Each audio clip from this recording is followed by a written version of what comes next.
Thank you for coming today for the launch of the Doctors Protecting Children Declaration. My name is Dr. Jill Simons. I'm a board-certified pediatrician and the executive director for the American College of Pediatricians.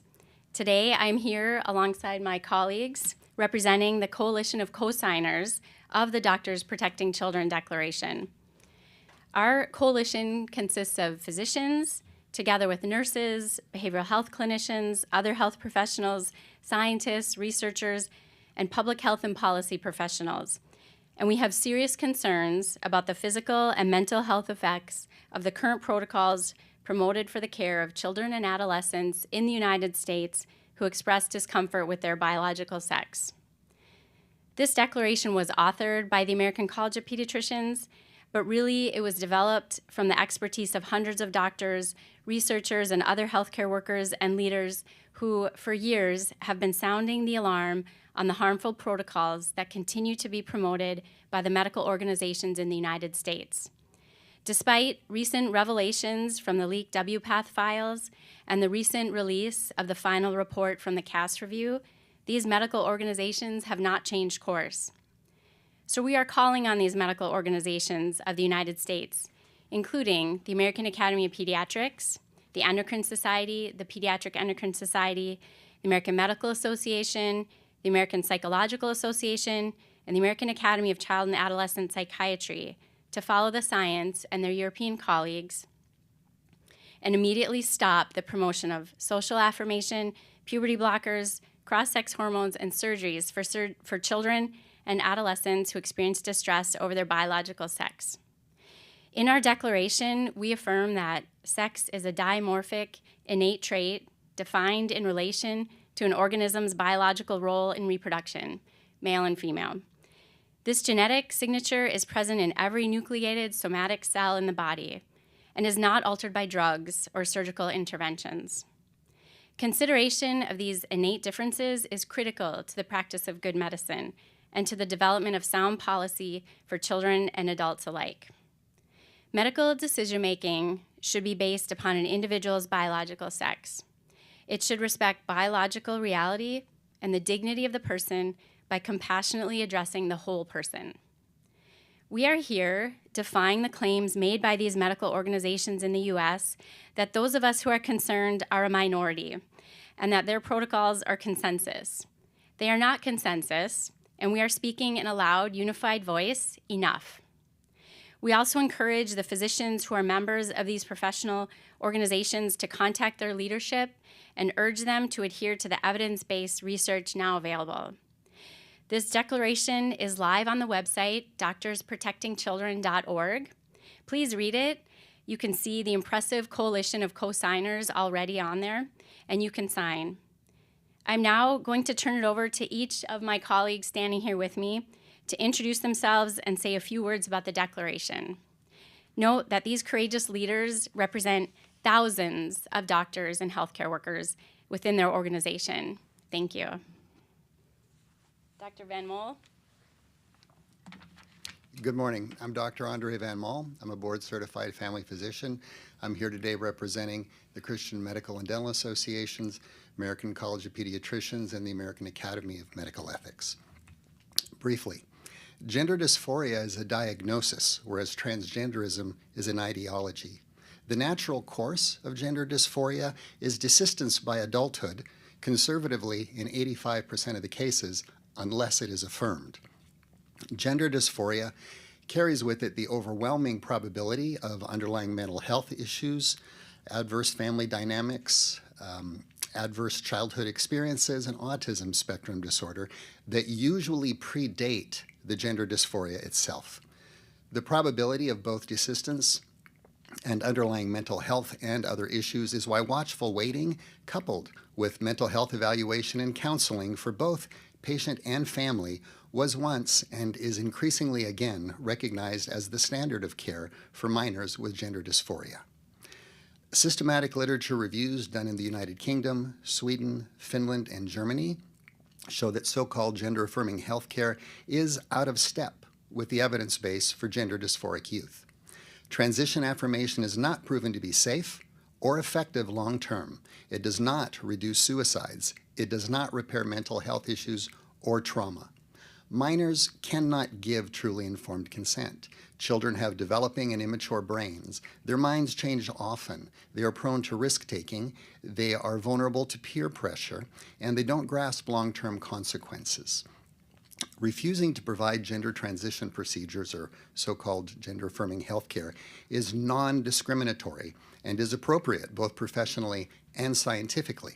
Withholding unproven interventions is non-discriminatory, and gender-affirming healthcare has neither been shown to be safe nor effective nor of more help than harm. Physicians take an oath to do no harm, and gender-affirming healthcare is documented to lead to harm. There are good mental health alternatives to gender-affirming healthcare, which address underlying issues rather than dodging them. Finally, there is always a more honest way to deal with gender confusion than the chemical sterilization and surgical mutilation of healthy young bodies. I thank you for your kind attention.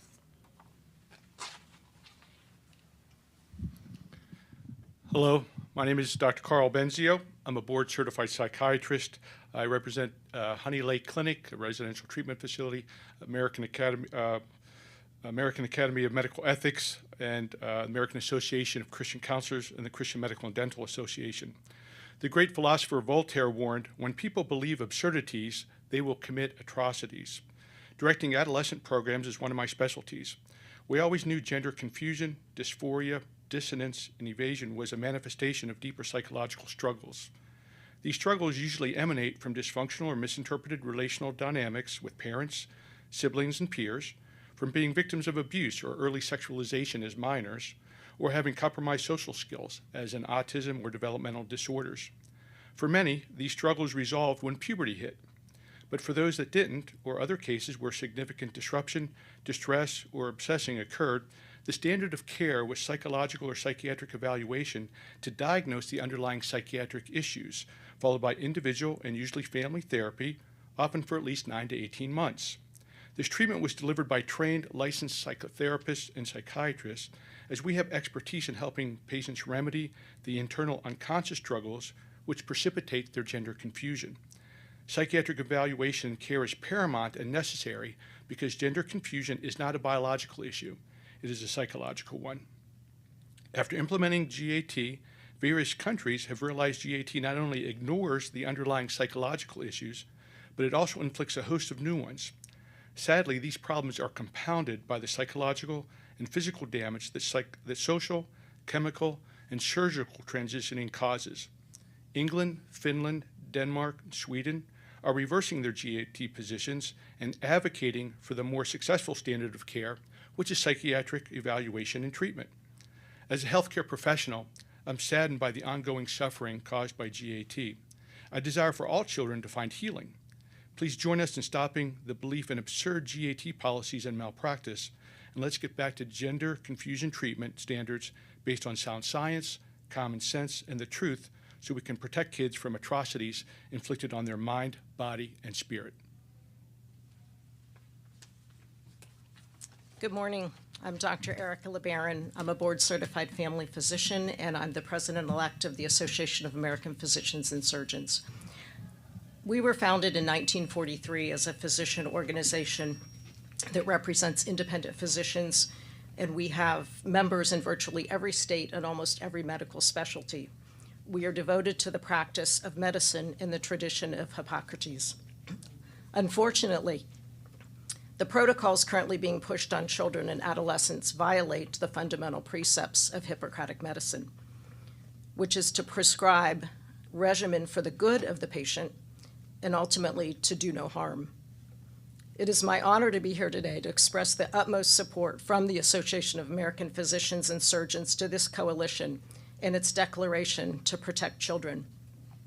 It's past time for our profession to end harm being done and instead provide care to children that is both rooted in science and principles of medical ethics that put patients, not political ideology, first. Thank you for the opportunity to be here today to stand with my colleagues and support this crucial mission. Thank you. My name is Dr. David Olson. I'm a private practice pediatrician in High Point, North Carolina. I'm also a member of the board of the American College of Pediatricians.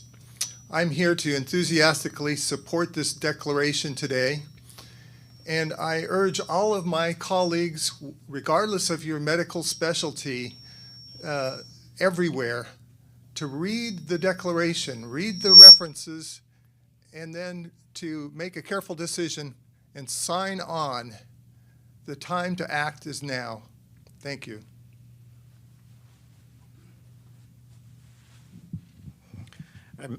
Mario Dickerson, Executive Director of the Catholic Medical Association. We represent thousands of physicians, nurses, and healthcare professionals across the country.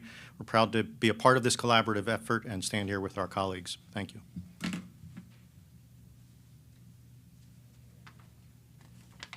Good morning. My name is Nicole Hayes, and I serve as Director of State Public Policy with the Christian Medical and Dental Associations, one of the co-signing organizations in support of this wonderful declaration. As the Christian Medical and Dental Associations, we affirm the biblical and biological understanding of humankind as having been created and distinctly made, and male and female.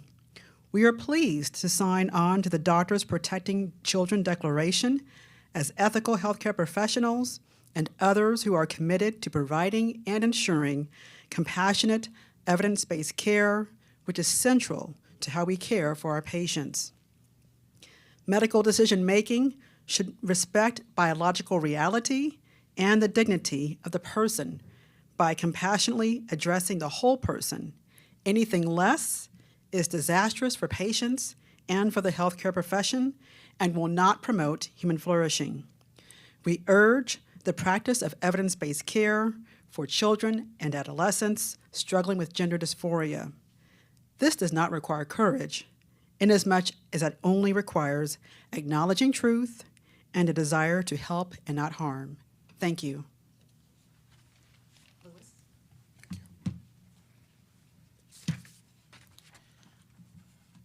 Great to be with you all. My name is Louis Brown.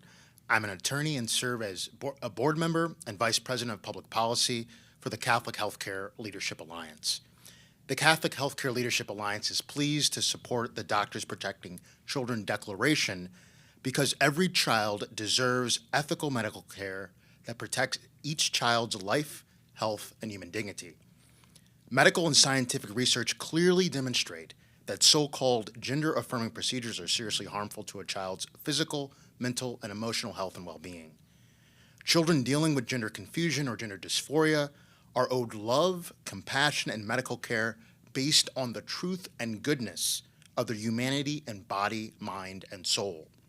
To protect the health and dignity of millions of children, medical associations, healthcare professionals, healthcare entities, and government healthcare programs at the state and federal level must stop promoting and providing unethical and harmful so-called gender-affirming procedures. To advance a civilization of love and justice, our American healthcare system is ethically obligated to provide children with medical care that is healing, medically and scientifically credible, and that leads to true human flourishing. Justice demands that our nation's healthcare system provide care that upholds the beauty and truth of every child's dignity and true identity. Thank you.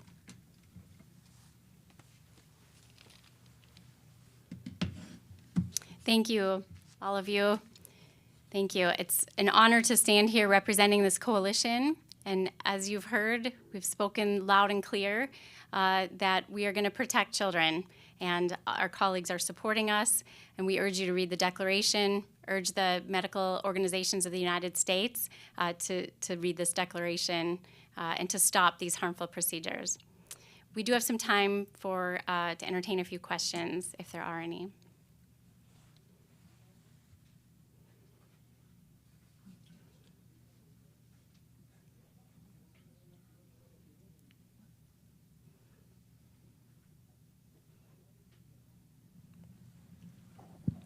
Hi, my name is Josiah Sullivan. I'm here with Meg Killigan and representing Family Research Council. My question for you today, as physicians, as doctors, in a time where there's so much misinformation out there, what was the catalyst that made you want to stand up for children?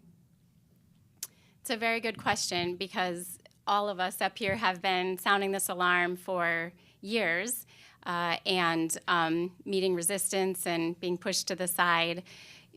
All of us, I think I can speak for all of us, were a bit surprised when in the last few months, with the release of the WPATH files, the release of the final report from the CAS review, that just very clearly laid out the evidence that these procedures are harmful and not helpful in what's truly going on. I think all of us hope that our colleagues, those who maybe aren't paying attention to this discussion, would take notice and speak up. We also hope that the organizations would themselves put a stop to this, and they have not. In fact, they've doubled down and said that they're going to continue with what they're doing. So that to us was what mobilized us to want to take action and say enough, because we are numerous and we are leaders in healthcare, and if not us, then who? And we are here to do our job, to take care of children and protect them. Well, thank you very much, all of you, and those of you listening to us online. We thank you, and the Coalition of Doctors Protecting Children thanks you. Please check out the website and sign the declaration. Thank you.